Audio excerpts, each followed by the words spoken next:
गत 12 वर्ष में हमने बदलते हुए भारत को देखा है। एक ऐसा भारत जो आज बिना रुके, बिना टिके, बिना झुके, बिना थके अपनी विरासत को भी, अपने विकास को भी मजबूती के साथ आगे बढ़ा रहा है।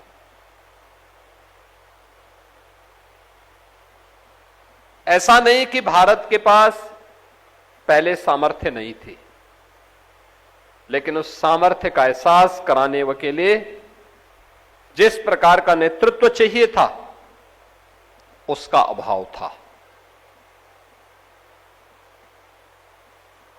याद करिए, भारत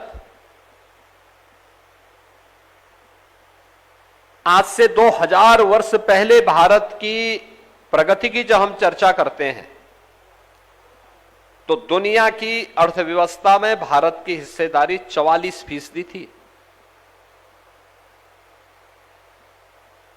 आज से 400 वर्ष पहले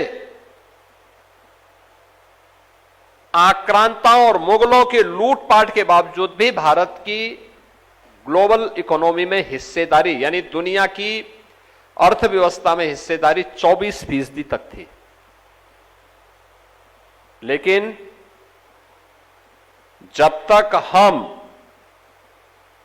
अपने संसाधनों पर, अपने अन्नदाता किसानों पर, अपने व्यापारियों पर, अपने नौजवानों पर और आधी आबादी के सामर्थ्य पर विश्वास करते थे, तब तक भारत समृद्धि की ऊंचाइयों को प्राप्त करता रहा। जब हमने नकल करना प्रारंभ कर दिया, विदेशियों की नकल करना प्रारंभ कर दिया, तो हम लगातार पिछड़ते गए, पिछड़ते गए, पिछड़ते गए।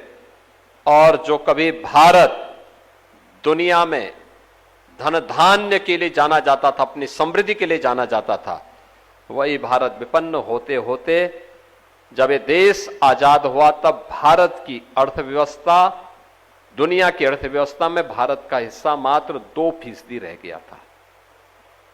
आप सोचो ना, दुनिया की हर 18-19 व्यक्ति, 100 में से 18-19 व्यक्ति भारत के अंदर रह रहा है,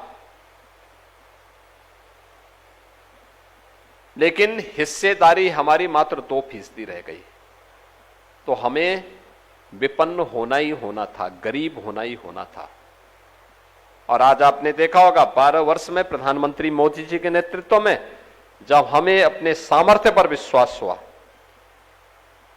अपने लोगों पर, अपने अन्नदाता किसानों पर विश्वास हुआ, अपने युवाओं की शक्ति पर विश्वास हुआ, नारी गरिमा और उसकी शक्ति पर विश्वास हुआ, अपने व्यापारियों पर विश्वास हुआ, वही भारत आज दौड़ता हुआ दिखाई दे रहा है, समृद्धि की नई ऊंचाइयों को प्राप्त कर